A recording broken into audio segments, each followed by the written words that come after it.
Sorry to get too late, sir. So please go ahead, sir. It's on live. Okay. Thank you. Hello and welcome. Thank you, Mahesh. Hello and welcome everyone to the live session, our first live session. This is going to be me and Sukrat. Sukrat is uh, also joining us from Mumbai. I'm joining in from Pune. And this is a session that we focus on answering your queries regarding the design thinking course. Apologies, first of all, for starting late. We had some technical difficulties, which Mahesh kindly came and fixed it from the NPTEL team. So, without further ado, I will hand it over to Sukrat to go ahead with being our MC, Master of Ceremonies for today. Welcome. Oh, where is Sukrat now? He's missing from action. Okay. He will be back very soon. Guess he's having network issues. Um, so yes, so this session mainly is going to be to address all your queries. Oh, there he is back, spot on time. Uh, Sukrat, can you probably? I'm handing it over to you. Well, it's frozen in time. Sukrat, are you there? Can't hear you.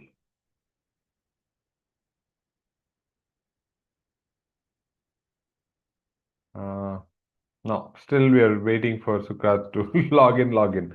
All right.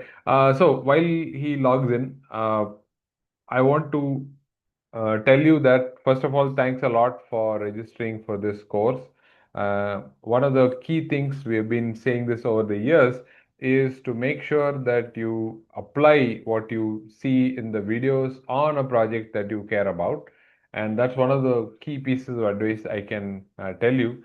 Of course, if you have any questions during the course, we are there either via this live session or the next one, which Sukrat will announce the date at the end of this session. This is mainly to address queries and to share anything that you probably come across. You can also share that with us. In the past, people have done that. So over to you, Sukrat. Now that you're back live. Yes, Uh, sir. Thank you. I got disconnected somehow. Anyway, so I'll ask my first question, which was that we know that there are a lot of different models of design thinking, as we know, and as we can read in the books and see on the internet. What we follow in the NPTEL course, in our course, Design Thinking a Primer, is the EAST, that is the Empathize, Analyze, Solve, and Test mode. Right. There are other models which are empathize, define, ideate, prototype, and test. But what I was curious about was the model which starts off with discovering, which goes on like discover, define, develop, and deliver. Right. So, what is the parallel that we can draw with discover and empathize EAST and the discover, define chronology? Great question. Sukrat actually started off this even prior to this session. I said, why don't you ask it during the session? And so Yeah. here we are stage managing the whole thing. So I think, in my opinion, empathize is primarily focused on the user of a particular product or a service. So let's say a product like a phone or a pen. Those are the things that are lying in front of me, so I can talk to you about that. So the empathize completely starts with and focuses on that individual. Okay. So how do they hold a pen? How do they use it? Use a pen? How do they replace the ink inside the pen? These are all things that activities that a user carries out, and you figure out, okay, how do I what is it that I've been missing? I've been looking at them use the pen for so long. I'm a pen manufacturer. I want to find out how is it they can use it better. So this Hmm. is your focus in the empathize. Okay. However, in the discover process, as I understand it, could be completely product centered. Where is my pen when I need it? Yes, there it is. So it could be, okay, here is a pen. How it won't it be cool if I can have a flashlight at the end of it? Oh, Hmm. won't it looks like, I mean, we call it a pen drive. Why don't we make a pen drive? Oh, there's a neat idea, right? So here we are discovering new things that a pen can do. Can it be a stylus on the on my laptop. Hmm. So those are things that you're discovering as you go. So I would think that is what typically we call as product-centered thinking, where we Yeah. start with the discovery process of what is wrong with the pen or what more can I add to the pen. Those are some fundamental questions that come up. Okay. Whereas the design thinking with the empathize, uh, in my opinion, starts off with how is this person using it? Is this person a teacher? Is this person a student? Is this person a manager in a company? That's Hmm. where it starts off. And then the pen sort of augments their journey in that. This is what I Got think would be the difference. Understood. Understood. Awesome. Thank you so much for answering this. I will officially properly start the session now. I just realized I skipped on the That's a abs. teaser. Yes, that's a teaser. That's Right. nice. So, for whoever is watching on YouTube and the people who have joined us here and will be watching the recording later, this is a live session for Design Thinking or Primer. With me is Dr. Bala Ramadure. You have seen his videos on NPTEL.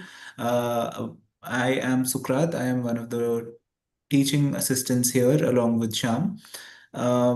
Professor Ramadurai, you already know a lot about. He is an adjunct professor with Symbiosis Pune. He's also a guest faculty and visiting faculty in a lot of different organizations and colleges.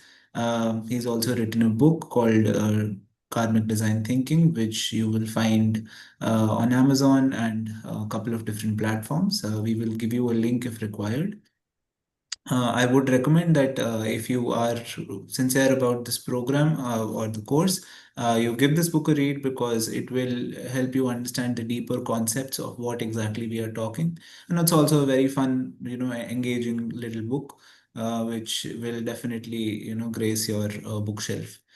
Now, we had floated a series of Google Forms, I believe, on which the learners had posted their questions. We also have a Google forum where, they have posted a lot of questions. So in this presentation that you are seeing right now, I have populated some questions that seemed relevant. So I'll just read them out because I've copied them verbatim just as it is. So I'll read them out, and if we can, and we'll try to answer them to our best possibility. So the first question is coming from Sitara, and this learner has asked us a lot of questions in this forum specifically. So the first question that this person writes is that to carry out this unearthing unexpressed needs, or in other words, to have an eye to catch such needs, does one need special skills? Are there any training tools to equip a design thinker with all this that sorry equip a design thinker with this all important tool in his I think the question Yeah. basically is you got the question. Yeah. Yes, yes. Yeah. So do I need special training or do I need to have a certain talent to figure out what is it that is not being said, right? Do you have to have develop an eye for this? Hmm. So empathy, it's often said that it cannot be taught, but I don't think so. Hmm. I think empathy is like a muscle that you can train yourself. You can, uh, you can exercise over time and you can become a better empathizer, so to speak. Right. So that's my basic philosophy, basic premise.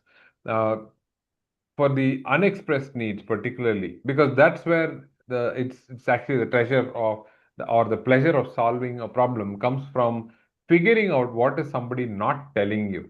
So asking them and repeatedly asking them of course can help you with that. Being very curious, that's the first and foremost that I would recommend. Be very, very curious about how do we answer this, how do we help this person, why is this person doing this, how come he's not or she's not doing this, how come only these kind of people use it and why not the other set of people.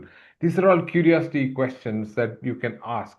That's the basic skill that one needs in order to kick off the whole finding out what is there. So you're like a detective, right? So to find out an unexpressed need, uh, particularly, how do you find out? You apply very sharp observations. You're like a detective, so you have to have very sharp observations and you're extremely curious, right? These two together, you will be able to figure out, okay, this is what I think. And of course, the once that is only the first part of the puzzle.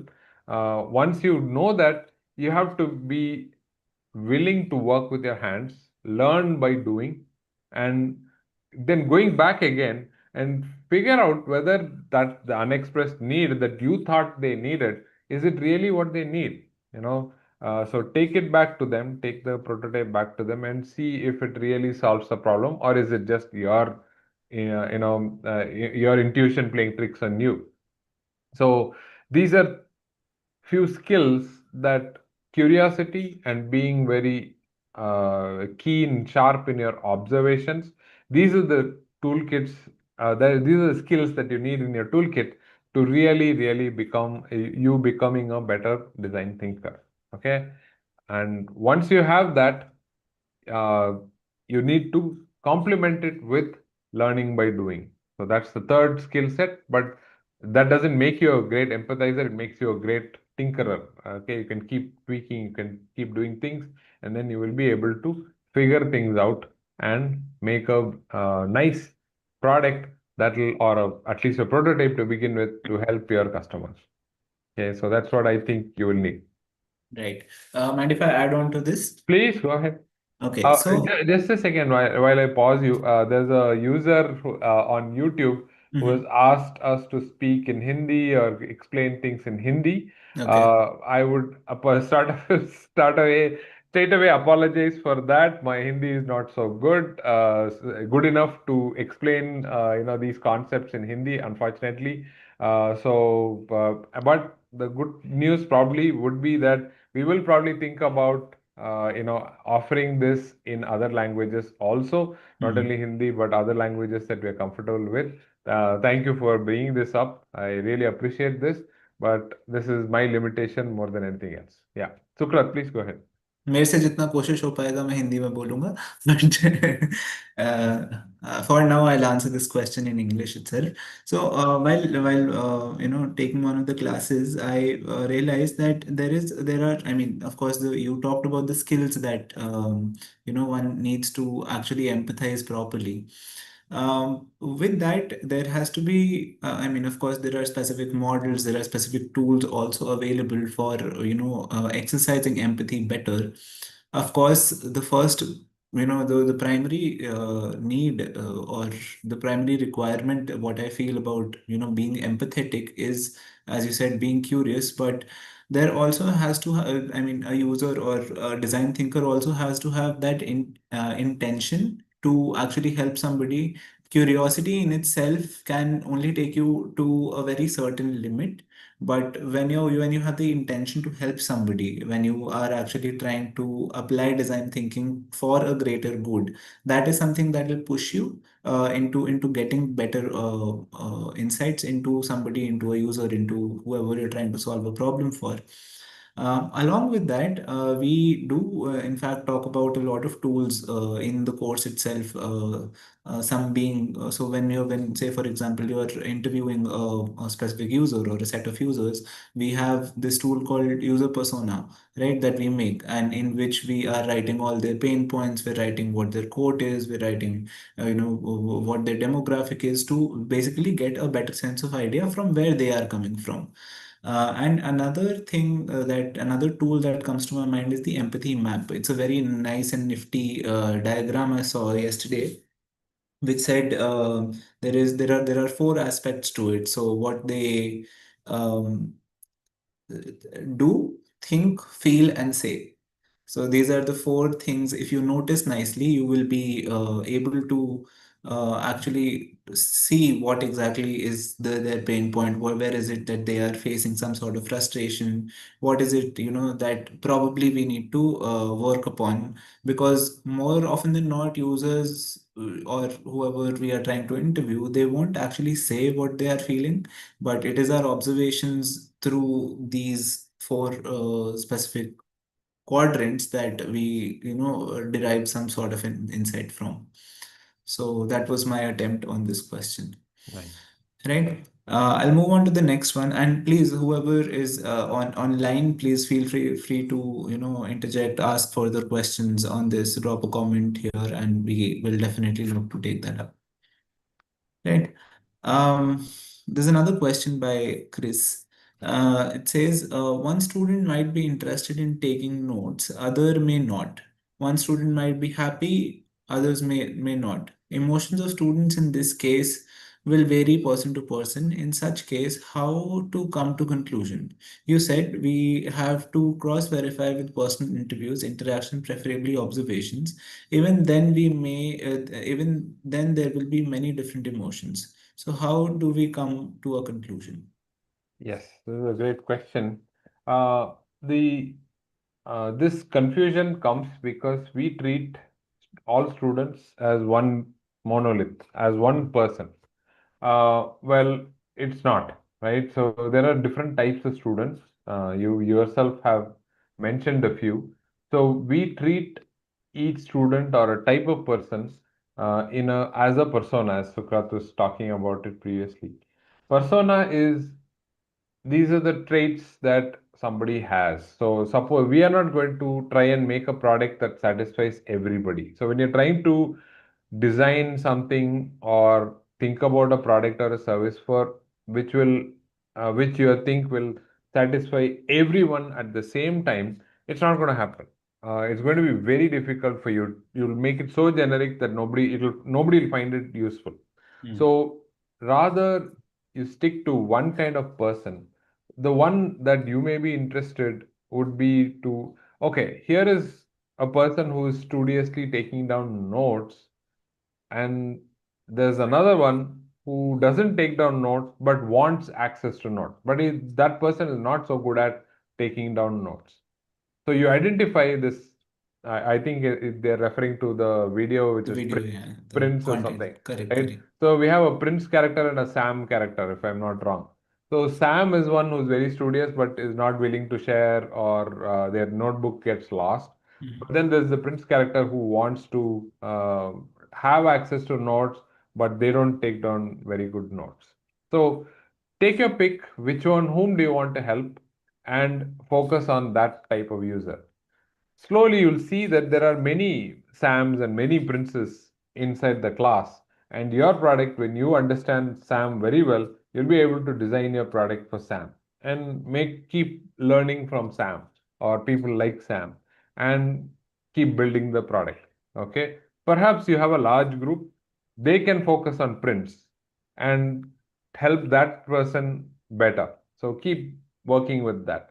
Then your product has those features also.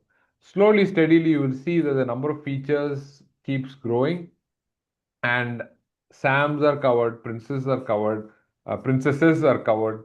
and all those sort of people start getting into your product. So all the popular products that you see these days, you think they're applicable to everybody. Mm. How did they come up with that? They didn't start with designing a product that will work for everyone. No, they started with one, then they worked their way to the next few people. So the emotion of that one person, the needs of that person is what we are trying to figure out and try and make a product for them.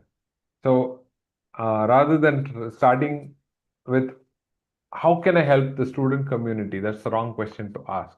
Mm. The question to ask is, what is this person going through? How can I help them? So that's where I would start. Right. Any observations from you, Sukrat? I think it's pretty much the same because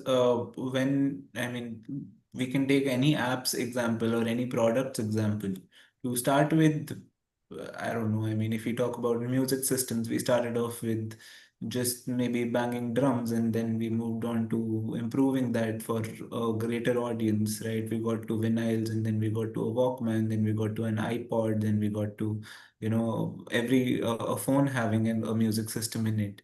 Right. So of course the progression of every product, every app definitely does involve a lot of other users under it, caters to a greater need. But to begin with, every product, every solution should ideally cater to that one specific niche group and then slowly expand.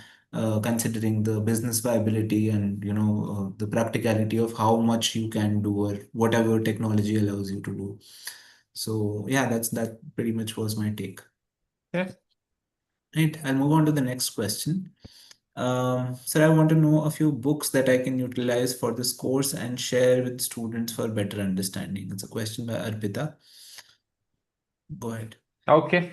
So yes, the first book, Sukrat already showed it, at the start, which is my book. I wrote it specifically as to serve as a companion for this course, because many people, learners who are taking the course said, um, I need access to cases. I need more explanation on this video. Yes, it has opened my eyes to certain things, but I need more. So I wrote this book, and it's available, and you can use this, and you can prescribe it to your students also. Many professors have come back and told me that they use it in the classroom to teach students design thinking. There are lots of examples also given. There are exercises given in the book which you can use. I have not updated it. It's overdue, is what someone also told me. Definitely, I will get around to that. I'll work on the second edition, and we'll have updated examples, particularly with generative AI in the fold. It makes sense to update this so that we can use generative AI to analyze lots and lots of insights that you may have, to prioritize it and all of that. It really helps. Of course, then you should be the boss, calling the shots and saying that yes, this is something that I am feeling passionate about, but I would like literature to support my cause, or this is what I've done, all the insights that are there. So, yes, definitely. For coming back to the books, design thinking, and there are a few other books that are mentioned. I don't know if I share that list here. If not, I will do it in the discussion forum. One of the books that Carl Ulrich, he is a professor of design from Penn State University, I think. You can just look it up, or I'll share it in the discussion forum. Those are books that I have personally used, so that's a good one. Design by Change by Tim Brown from the IDEO company. They are also he has also shared a lot of anecdotes and cases around using design thinking. So these are some books that I would can suggest. But Arpita ma'am, please go tell your students to apply design thinking in cases they care about. Sukra talked about passion that one must have for a problem that's outstanding. Your students should go out there, help those people using design thinking. So that's the best book that you will ever find. The other books will just appraise you and probably guide you, but students going out there and doing the work of getting insights from real people, and then coming back and analyzing it, making a prototype, again going back to the real world. Nothing better than this. I mean, books are just companions, but it's the work that will make the big difference. Right. I think that answers it. I mean, I can suggest a couple more sources. Please. So you mentioned the Tim Brown book, Change by Design. He has another book also, Design of Everyday Things. That is another thing. But for this course specifically, because it is very beginner friendly and it can be actually taught to students at a greater scope, I believe the sources that Bala sir mentioned should be enough. If somebody wants to expand onto their knowledge or understanding of design thinking, what I would suggest is there is this book called Design Your Thinking by Pavan Soni. You should read that. There's a whole lot of sources on the IDEO website itself. The interaction design website also has a lot of good content around product related design thinking and services related design thinking. So if you want to dwell deeper into it, please have a look into these two also. I think after the session gets over, we will drop a list of all the things that we are going Yeah. to Yeah. incorporate. Yeah, yeah. One small correction: Design of Everyday Things is written by Don Norman. Right. Oh, sorry. Yes, Yeah, yes. yeah. Correct, correct, correct. Yeah. Uh, okay, all right. Next question is okay, this is a big one. Mhm. Since the objective here is to select a different persona, keeping the activity same, as the idea is to understand the different ways the individual takes down notes, should it not have been, let us say, same school going student instead of college going student prince here, and persona should have been a reluctant note taker in place of an ideal student Sam, the first persona. I would like to understand the logic behind selecting a totally different category of student and also a different activity. Should we not keep one variable constant and alter the other one by one to see different scenarios? Okay, they made it a big science experiment. Okay, so Sitara, great question. You've given it a lot of thought. Watch the video in detail and given it a lot of thought. Uh, a lot of what we do in empathize is not super scientific, I would say. It's very, very touchy feely, empirical. I wouldn't think of variables, constant, and all of that in empathize. I would do that in the analysis. Please do that by all means in the analysis. Go deep into variables, varying this, varying that, and figuring things out. Do that in analysis. But empathy is extremely, I don't know, messy process. You have to, uh, get going with somebody, build a good relationship with your customers, really understand your. I'm sorry, Sorry, somebody. sorry. Okay. Really understand what your user is coming from, where are they, facing a problem.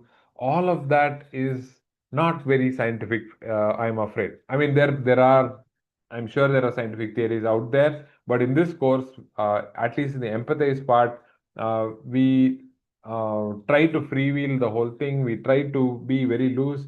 We make observations. This is what we call the divergent phase of thinking, right? So here we are not doing things linearly. We are talking to different people. We are trying to see where the problem is severe. It could be an extreme user. In some cases, that's why we take sometimes the ideal student. Sometimes we take the student who doesn't come to class at all. How can they get access to? These are extremes. So we try to understand each and every person from their point of view, and if you have a larger team, it becomes a lot easier because you can divide yourselves and focus your time on that class of that type of people and find out more and more about that. So yes, on the one hand, I say yes, you have to focus one customer group at a time, but you it's very difficult to do that. I would suggest be loose, be a little more freewheeling, be a bit more uh, open, receptive to different things that may show up in your empathy phase. Okay, so these are guidances in the empathize. What you talk about variables constant and varying different scenarios comes in analysis. Do that very meticulously. I am a stickler of finding out the exact problem to solve. But if you don't know whom you're targeting and you look at, you think it's an important problem, but your customer is not facing it, then all your great analysis and your great solutions will mean nothing. You'll have to start all over again if you have not found out the correct problem to solve. So, the analysis, I'm sure you will do a great job, but it's the first part of figuring out whether this is the correct problem to take up in the first place. Again, combined with passion. I really like solving that problem. Person seems to have that problem. Let me go and attempt this. Is that really what they want to be solved? Okay, that's where it all starts. It's not a very straightforward linear process. So that's that. Great. I have no answer to this. Nice. I'll skip to the next question now. Um, okay, another big one. So, Sitara is gone on a yeah, rampage. Okay. 1 second. Uh, Can you read the first line? It's getting covered by that thing. I understand. I understood from previous sessions that the objective of the interviews is to one, validate the assumptions made during the process of customer journey mapping by sticky notes. Two, to get further insights on the activity. So I'm of the view that during the interview, one must try to understand the before, during, and after steps from the customer, and then thus validate or invalidate the assumption made in the CJM process. While I was watching this interview, I noticed that the interviewer is jotting down notes. I think if you follow a kind of prepared checklist, it must be much easier to tick the checklist.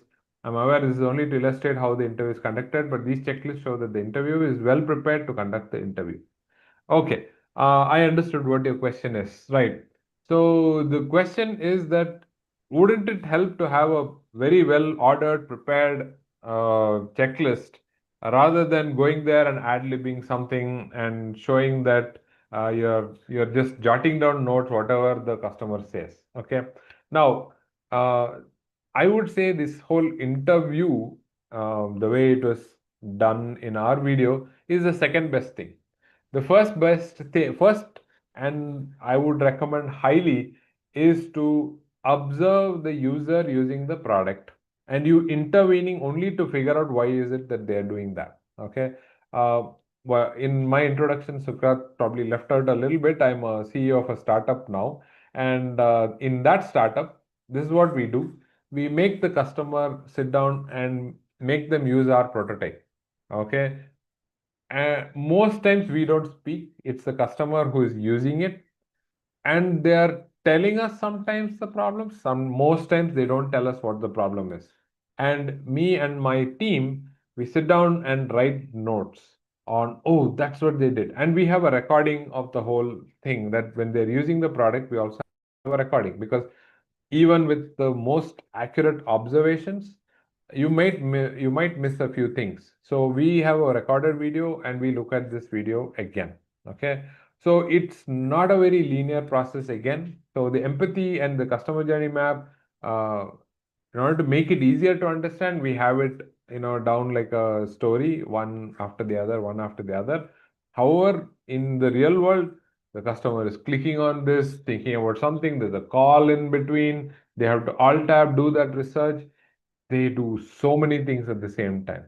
It's for you to figure out how to make each of these into this story and try to understand what is it that the customer does to prepare, to during the activity, after the activity, what do they do. It's more to organize your thoughts than to give the customer a straight jacket and say, come on, do this.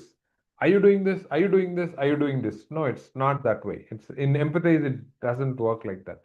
It's a very, very touchy feely, like my response to the previous question. It's a very touchy feely process also. So yes, go with a checklist to figure out what is it that they're trying to do.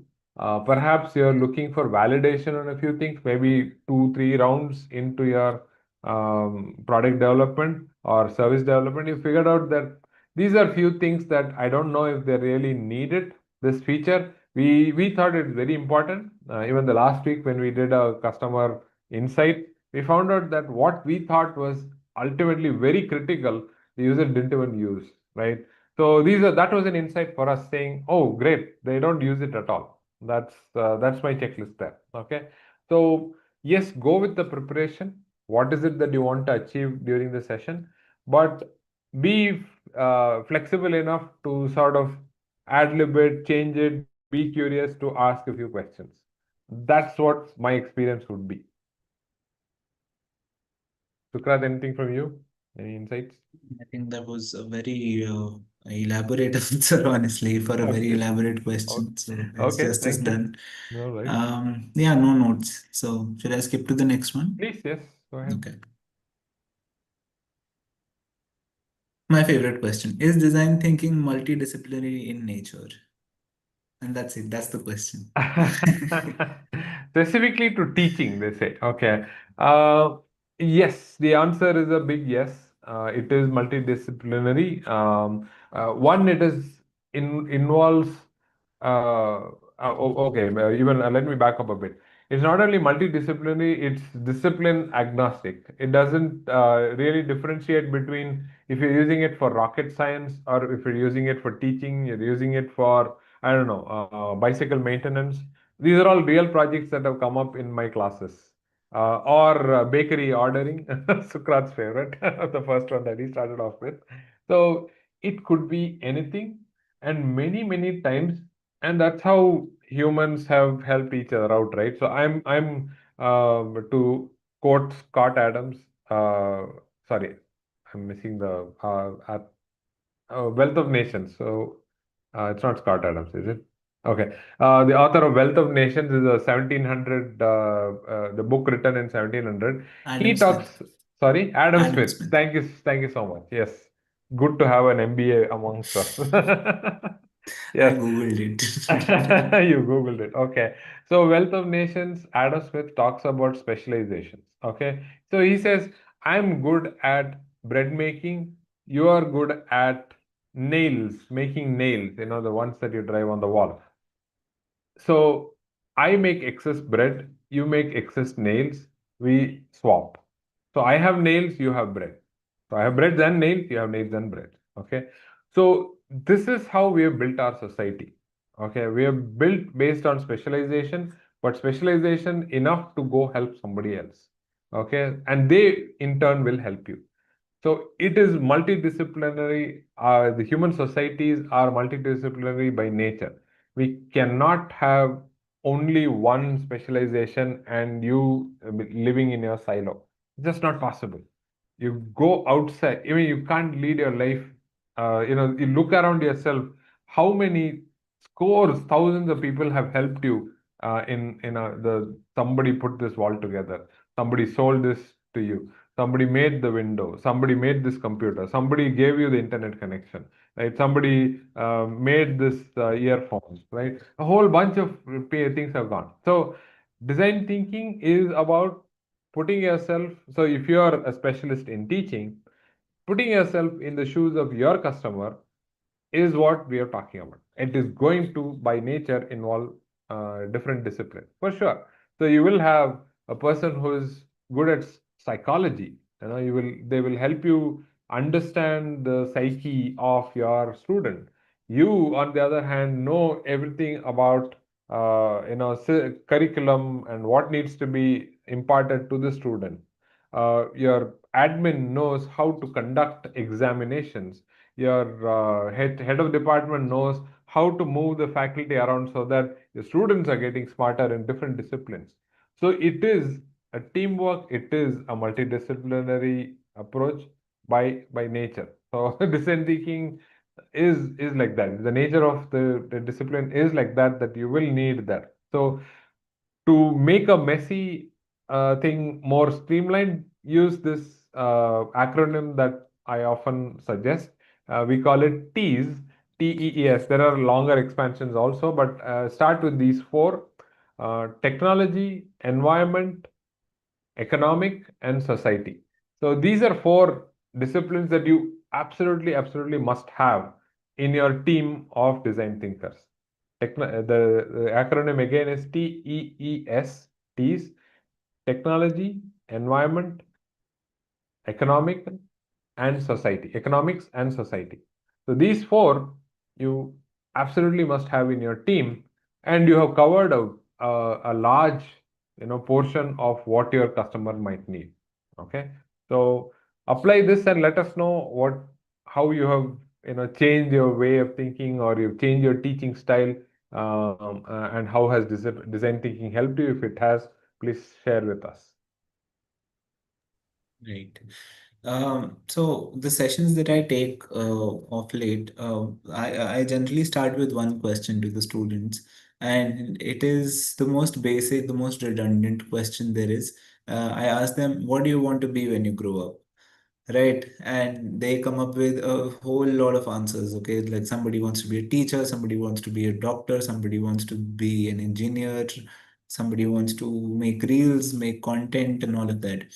And in the end, what we come to at the end of the session is that all of the professions are solving some problem at the end of it, right? And from what I understand from how we teach design thinking, is that design thinking is a problem solving technique.